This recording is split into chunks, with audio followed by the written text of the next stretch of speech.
Well, it's actually even more interesting, Bev, because we now know there were two air bases hit yesterday. The Russians have acknowledged the casualties at one, haven't acknowledged casualties at the second. What is significant about those air bases is that they are far from the front line.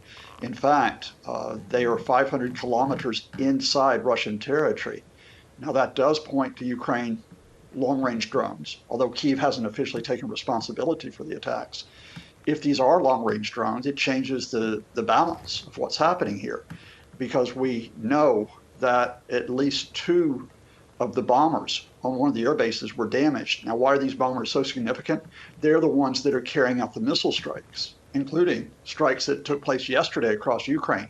If Russia's ability to carry out missile strikes is degraded, then that removes, I think, one of the last weapons that Vladimir Putin has to avoid defeat. Yeah, because we've seen the eighth missile bombardment in 8 weeks, constantly attacking the infrastructure. So, as you point out, that could slow that down potentially. But how many of these drones does Ukraine have? Have they developed them themselves, or are they getting them elsewhere?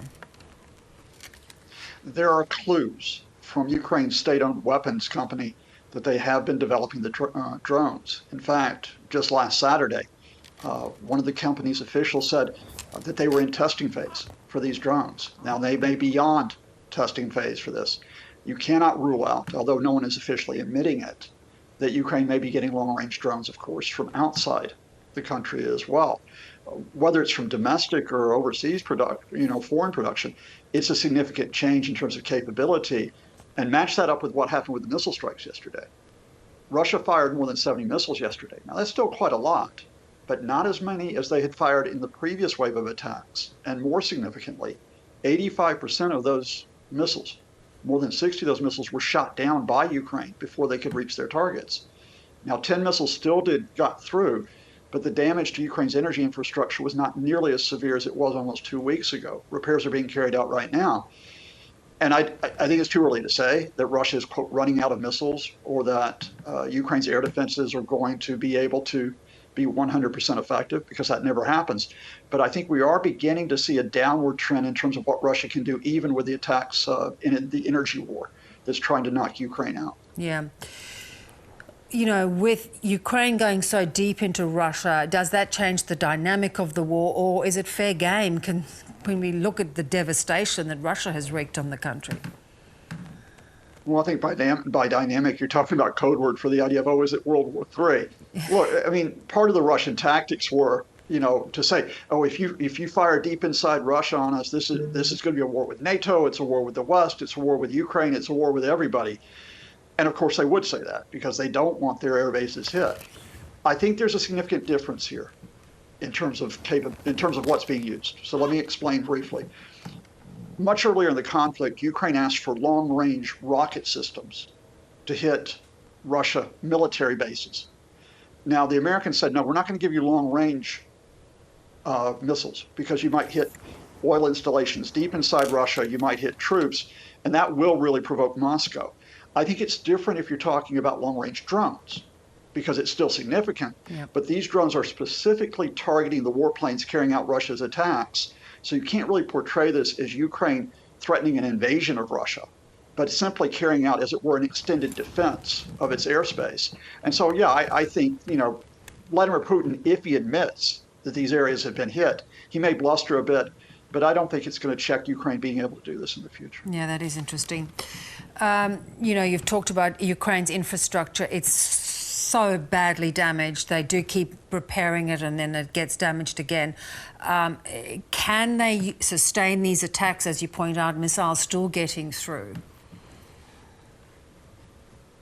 Well, I think Russia will try to carry out the attacks, but let's look at a combination of factors here. First of all, can they maintain the level that they have? And I think that's questionable. Secondly, are Ukraine air defenses going to be even more effective, especially as they're getting more advanced systems from other countries, including German systems? And I think that's going to be significant. And thirdly, how quickly can Ukraine continue to recover? And there are blackouts today in parts of Ukraine. There's about 40% in the Kiev region that were without power yesterday. All of the people in Sumy a region in the north were without power for some time, but they do repair this. Now, they still have to carry out emergency blackouts, rolling blackouts, but bottom line, do I think Russian missile strikes will break the will of the Ukrainian people during this winter? No, I don't think so. No. What have you made of the oil price cap that has been put on Russian oil? You know, it's been agreed broadly, but it's not as low as perhaps they would have wanted it to go. Is that going to impede Russia, or, like much of the sanctions, do they carry on at that cap? I think where the cap is set right now, it doesn't make that much of a difference because the global oil price is $60 per barrel. Russia's already having to sell at a discount, about $52 per barrel. So they're not really capped. Remember that Ukraine wanted the cap to be set at $30 per barrel. However, and I think this is significant here, is if the oil price was to go much higher over the winter and into next spring, let's say because of other developments, then that cap would limit how much Russia could make from the war.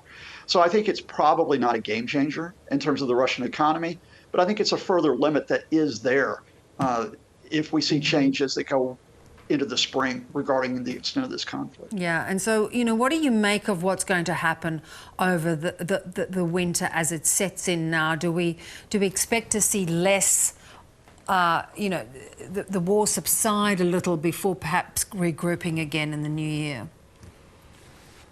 I think we assess where we are now, first of all, after 9 months, which is important. And that is, Vladimir Putin and Russia cannot win this war in terms of taking over most of Ukraine and breaking the Ukrainian government.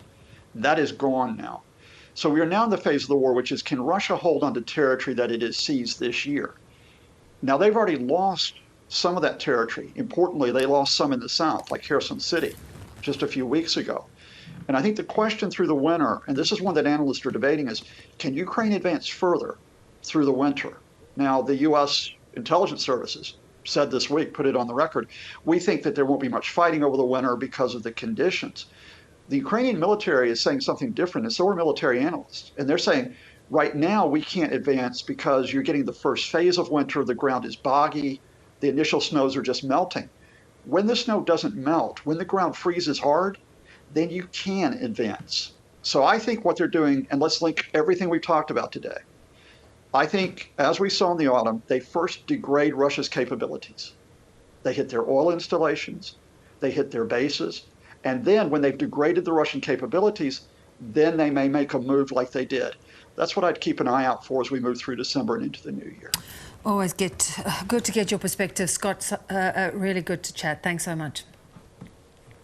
Thank you, Bev.